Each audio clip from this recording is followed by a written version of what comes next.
So many people are so hungry to learn about plants right now. It's incredible. We're going through this like herbal renaissance, both in the medicinal world of things and the magical ritual world of things. And there are, maybe too many books and too many courses at this point because they are not all created equal.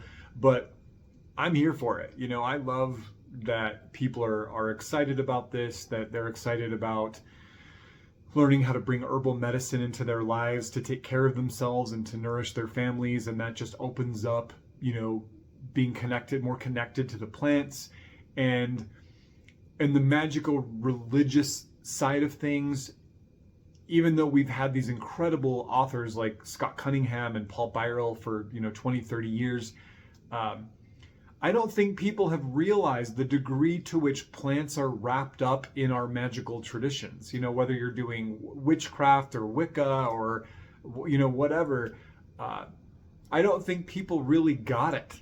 The way that some of these other teachers understood, like, look, it's all wrapped up in plants. You're not going to find a ritual, a spell, a deity, a festival date that doesn't involve plant lore, right? It's super cool, and I think people are getting into it. So this week, free community Friday class, what I want to talk about is the thing that's missing for a lot of people, and that people might be you, right? That you've read all the books, you've done all the things, you've maybe taken a course or two, maybe you've done formal education, maybe you've gone to some workshops at a local herb shop, or gone on herb walks, or gone to a festival or convention, and you are happy with all the things that you've learned, and it's edified your spirituality, it's added so much to your path, but you're being called to do more, and you want more, but it feels like you've hit a brick wall, it feels like something's missing. And you know what? Let me say this, because it's going to sound like I'm talking to noobs, right? Oh, you've only been studying for 2 or 3 years. Of course you're going to have the plateau. I have met people that have been studying herbs, people that are herbalists, practicing, successful, good, excellent, competent herbalists who have the same feeling, 30 years, 40 years, right? And the thing that's missing is disciplic succession, is the initiatory stream. So we're going to unpack that in a second, but let me give you a little bit of context. That when we look at plant spirit work traditions in the past, when we look at the work cunning and Peller and wise woman traditions of many parts of Europe, when we look at how these kinds of things are generally taught let's say pre-internet and pre-mass publication of books, right? There was always somebody who went before you, who had done all the trial and error, who kind of handed their experience to you. They acted like a mentor, a teacher, a guide, a fail-safe, right? Similarly, they were taught by somebody who was taught by somebody who was taught by somebody. And when we look at wise women and work cunner traditions in early modern Britain, for example, we see that in the entire practicing lifespan of one village wise woman, one herb wise person, that maybe she taught 1 or 2 or 3 people total, but that they oftentimes lived with her, studied with her for years and years and years to absorb everything she had, so that when she died, they could pick up where she left off and keep going, right? And this is something we don't have a lot of right now. Part of it is capitalism.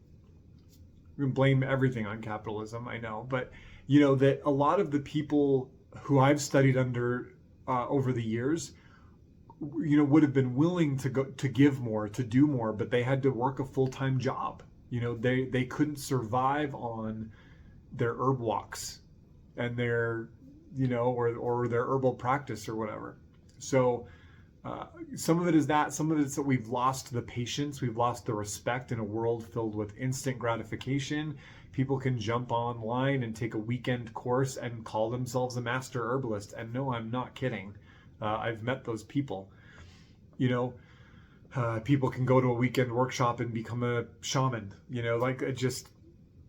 It's ick, but it's real. We're just not very patient. And the way that these traditional arts have been taught is through mentorship and apprenticeship. I've done other videos on this before. And so there's two things that I want to talk about today. The first is why this is important and how maybe some creative ways that you could potentially engage with it if you are one of those people who wants to go deeper into the work, fully embody it, and if you are also being called into the work, if the plant spirits themselves are electing you into the work. The other part is a discussion about insurance, right? About making sure that the work that we're doing right now together survives whatever happens in the future. So how to protect this. So we're going to just do two angles. Okay. So the first, herb nerds, plant people are generally the most generous, giving, nerdy people you'll ever meet. You usually get them going about some plant stuff and you can't get them to shut up. And when you ask for something, they will generally oblige. If you want some kind of wisdom or information or guidance, they will generally give it to you. I try to be that way. I try to emulate, how people have treated me in the 25 years that I've been working this path. I try to, do that the best that I can. So remember that movie Fight Club, right? Where when people were trying to get into Fight Club, they would just tell them no over and over and over again. And the only people that ended up getting into the inner sanctum were the people who packed all their stuff, and they basically came and just sat on the front porch for days and days on end until Brad Pitt's character finally just left. I was like, fine, okay, you're serious. We'll let you can come in and make soap out of people's fat. It's a good movie, right? That is very similar to what this type of work looked like pre-internet, pre-mass production of books. That if you wanted to learn these mysteries, these arts of healing and poisoning, of magic and curses, of being able to communicate with plants, to go out into a forest and talk to plants, to leave your body by spirit and journey into the world of the green realm and commune with the plant spirits and bring back information for your community to heal them or protect them, you had to Fight Club it. You had to either be fully spirit elect, meaning that the plant spirits or other spirits chose you, and the current practicing head, the current wort hunter or wise woman or whatever, saw that in you and would kind of say, hey, I should take you under my wing. Or you would, approach them and say, I have an affinity for this. I like working with the plants. I like doing this work. Whatever the case is. And they would probably tell you, nah, you're not smart enough. You're too wrapped up in the world. You have a family. You come from weird stock. You live too far away. You're not very strong. You won't be able to lift pots of water. They would just try to beat you down, and not to be rude, but to filter out the people who had a passing interest from the people who it was their only interest,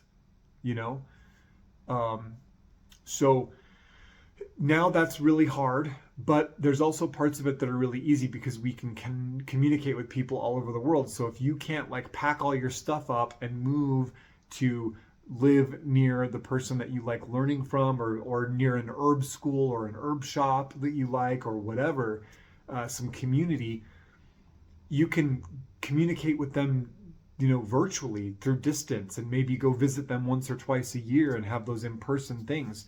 because the transmission is important. There is what they would call in contemporary Hinduism the Shaktipat, right? The transmission of power.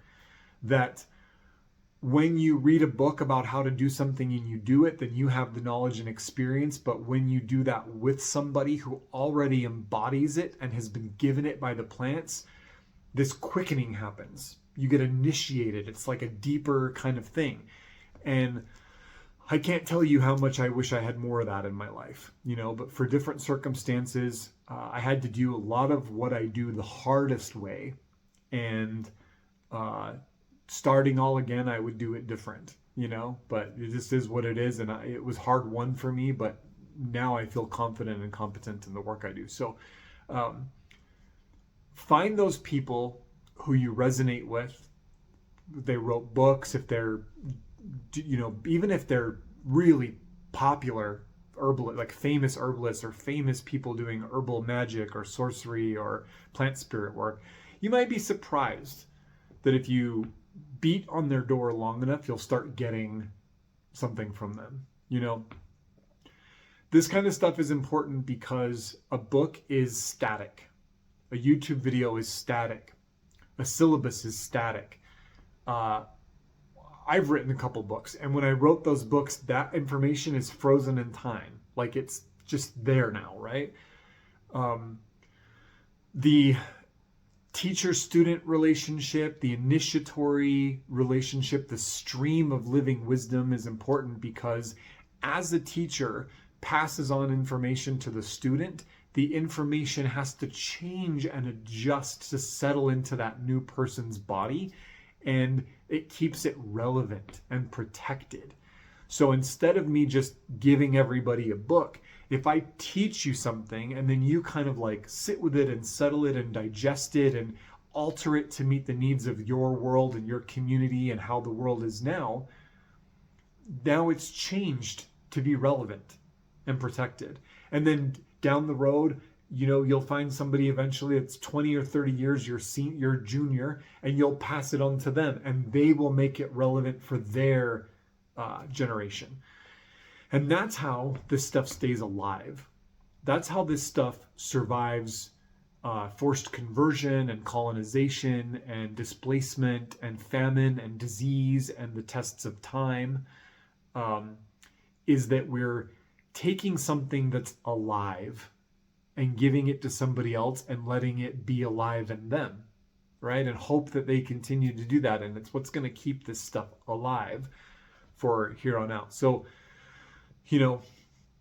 learn from all the books, do the classes, the courses, the videos, the workshops, the conventions, the conferences, do all that stuff because, if you are the right candidate for an initiatory connection to plant spirit work, it's all you're going to want to do anyway, right? It's like the thing that gets you excited. It's the thing that wakes you up in the morning. It's what you're thinking about when you go to bed at night.